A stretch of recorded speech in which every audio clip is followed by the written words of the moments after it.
Pak Ketua dari Jawa Tengah bisa menyampaikan sedikit saja. Silakan, ada Pak Aceh Hasan.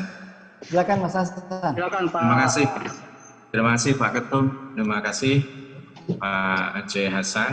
Saya hanya sedikit menyampaikan dari DPW Akpai Jawa Tengah terkait dengan rekrutmen PPPK ini, Pak Aceh. Tadi sudah disampaikan oleh Pak Ketum bahwa ada 3 basis data, yakni data Dapodik, data dari Siaga, data dari EMIS.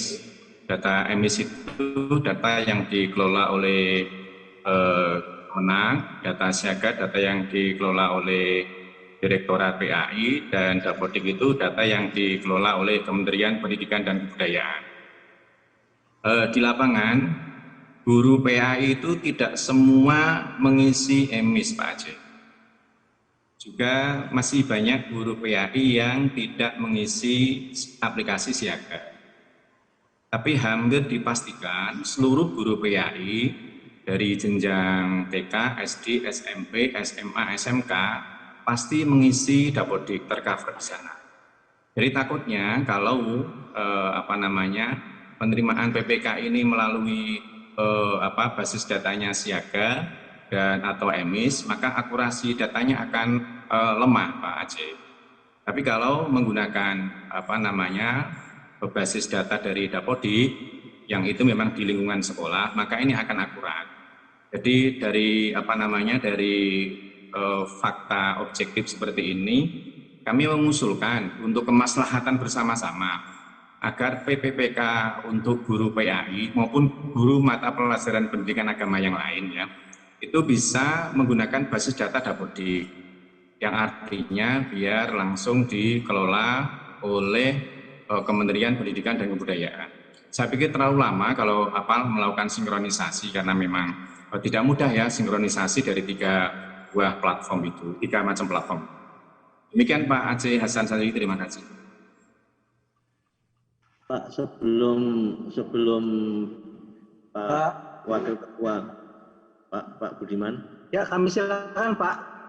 Sebelum Pak Wakil Ketua Komisi 8 meninggalkan ruang meeting kita, mungkin perlu saya sampaikan kepada Pak Wakil Ketua bahwa sebenarnya Pak, saya orang yang dipercaya Pak Direktur untuk menghitung kekurangan guru, dan kami basis penghitungan data itu adalah berdasarkan pada Dapodik.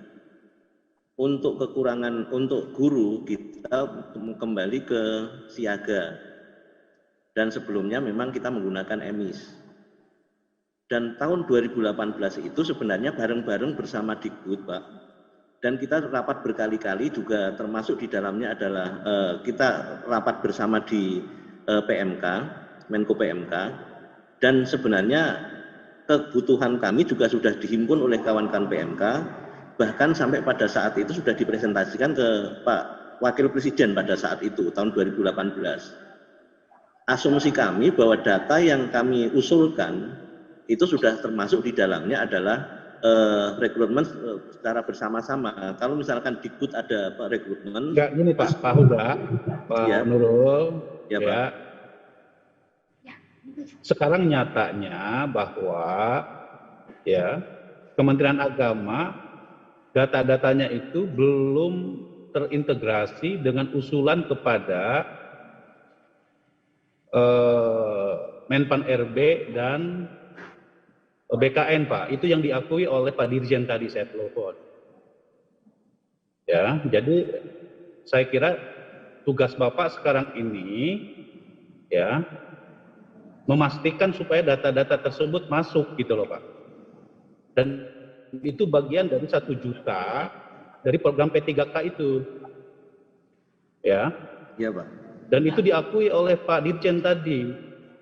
Karena itu kami mendesak sebagai wakil rakyat, sebagai pimpinan Komisi 8, supaya apa yang menjadi tuntutan teman-teman dari AG PAI ini segera dilakukan secepatnya. Jangan sampai muncul persoalan yang sekarang ini disampaikan oleh teman-teman AGPAI ini gitu loh. Ya, jadi saya tidak mau ya saya sudah beberapa kali juga kontak sama atasan Bapak Pak Rahmat Waluyo terkait dengan soal guru PAI ini.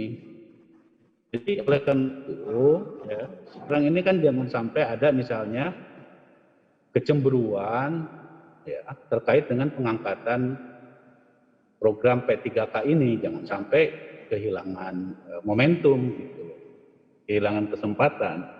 Sekali lagi nanti saya akan tepatnya untuk melakukan rapat dengan Menteri Agama yang baru, ya,